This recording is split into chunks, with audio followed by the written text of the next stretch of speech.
2년 전인 것 같습니다. 2년 전 여름에 저는 정세규 전사님과 함께 군산으로 여행을 간 적이 있어요. 항구 도시이기 때문에 바닷가가 늘 가까이 있었고 바닷바람을 맞으면서 생활을 했죠. 그 오랜 여행 중에 굉장히 많은 인상 깊었던 것이 있었는데 그 중에 하나가 무엇이냐면 바닷가에 해안가에 군함이 전시가 되어 있었어요.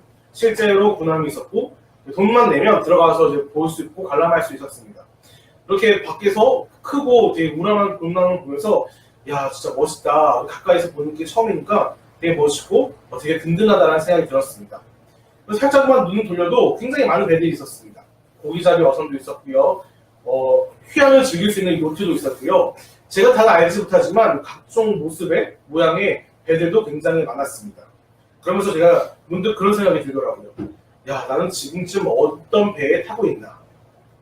많은 사람들이 그 바다를 인생으로 비유합니다. 개인의 삶을 그 배로 비유합니다. 어떤 사람은 하루하루 열심히 살아가면서 치열하게 하루의 생존을 위해 살아갑니다. 마치 물고기 배 위에서 물고기 잡는 것처럼. 또 어떤 사람은 유유자적하게 여유롭게 폭넓게 살아갑니다. 마치 크루즈 배나 요트를 타면서 여유를 즐기는 것처럼.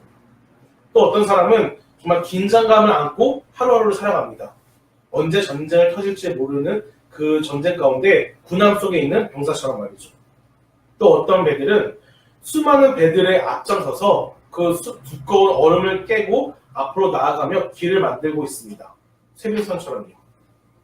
저는 그런 배를 보면서 과연 나는 지금 어떤 배를 타고 있나 생각해 보았습니다. 여러분들은 지금 어떤 배를 타고 계십니까? 유유자적하게 크루즈 배를 타고 계십니까? 하루하루 치열하게 먹고 살 것을 걱정하면서 고기잡이 어선을 타고 계십니까?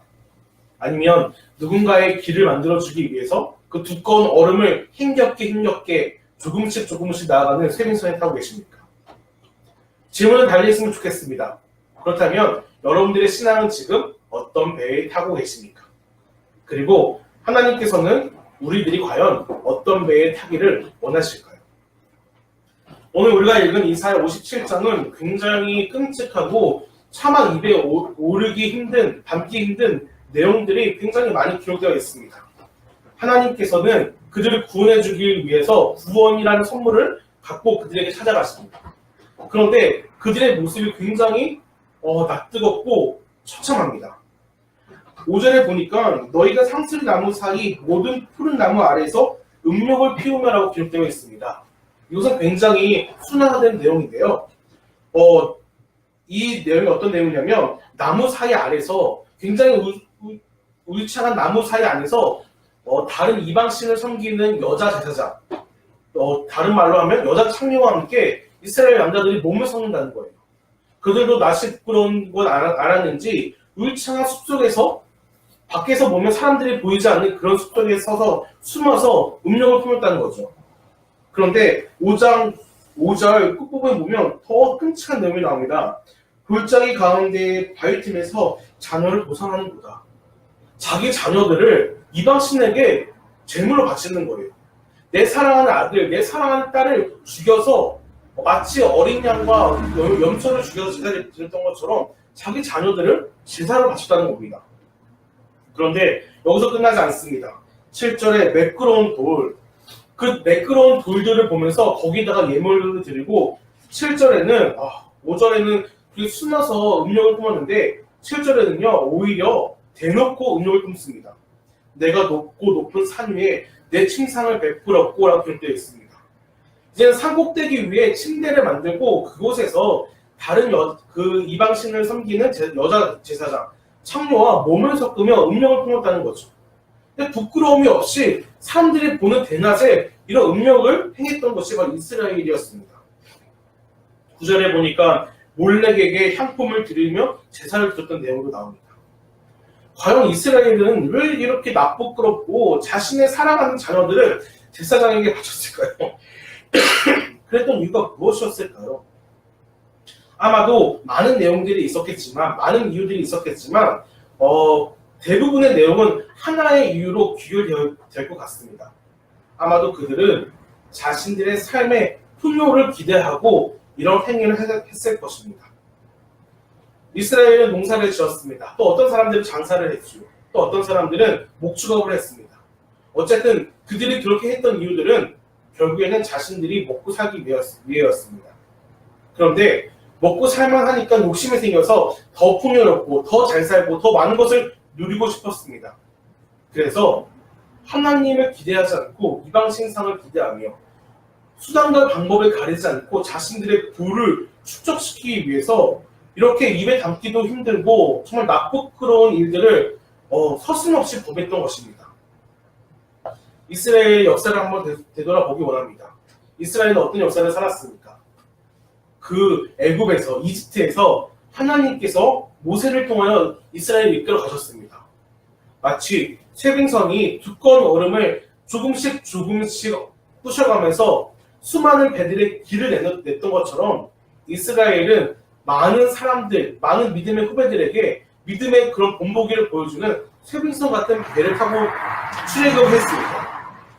그들 앞에 가로막았던 홍해도 갈라졌고요. 무너지지 않을 것 같던 그 큰 성, 여리고성도 무너뜨렸습니다. 수많은 군대들이 그들을 막았지만 그들은 조금씩 나아가면서 많은 후배들에게, 많은 믿음의 후손들에게 믿음의 모습들, 믿음의 선조들의 모습을 보여주었습니다. 쇠빙선을 탔던 그들은 가나안에 정착하니까 이제는 하나님께서는 군함을 띄워주십니다. 수많은 이방 민족들 가운데 둘러싸였지만 하나님께서는 그들에게 제사장직의 역할을 감당하게 하셨고 그들과 함께 살았지만 그들과 동화되지 않았고 그들과 어울려 살았지만 오히려 그들에게 영향력을 끼치기 원하셨습니다. 마치 바다 위에 떠 있지만 그 바다 위에서 그 파도를 이겨내고 앞서 나가서 자신들이 소중하게 지키는 그 군함처럼 말이죠. 그런데 이스라엘 사람들은 군함도 내려버리고 쇠빙선도 내려버리고 스스로 그 작고 연약한 고기잡이 어선에 몸을 실었습니다. 이유는 하나였죠.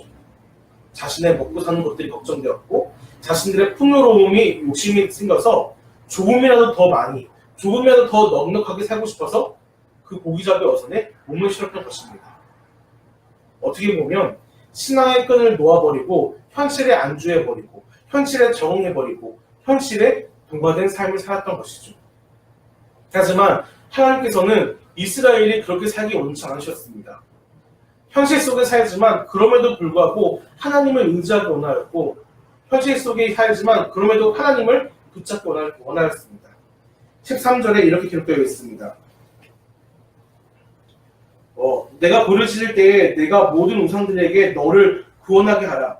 그것들은 다 바람에 날려가겠고 기온에 불려갈 것이로되 나를 의뢰하는 자는 땅을 차지하겠고 나의 거룩한 산을 기업으로 얻으리라.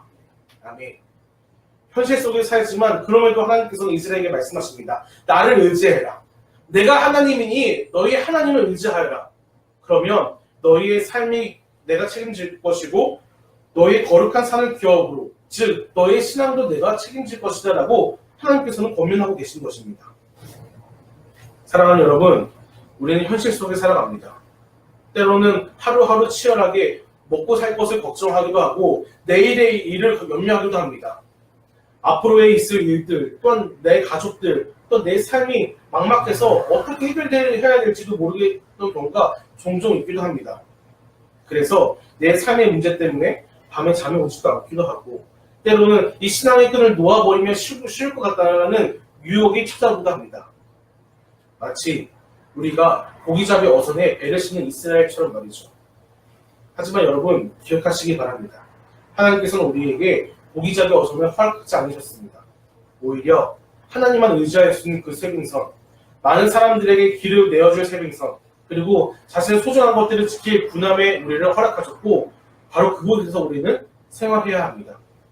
그렇게 하나님을 의지하고 신뢰할 때, 또 하나님을 붙잡을 때 하나님은 우리의 삶을 책임져 주시고 우리의 신앙도 책임져 주실 것입니다. 네, 함께 기도했으면 좋겠습니다. 이렇게 기도합시다. 하나님, 우리가 삶에 안주하고 현실에 적응한 것이 아니라 이상을 꿈꾸고 신앙을 붙잡기 소망합니다. 그래서 하나님이 늘 함께 하시고 하나님과 늘 동행하는 삶을 살기 원합니다라고 기도하는 시간 되었으면 좋겠습니다. 같이 보시겠습니다.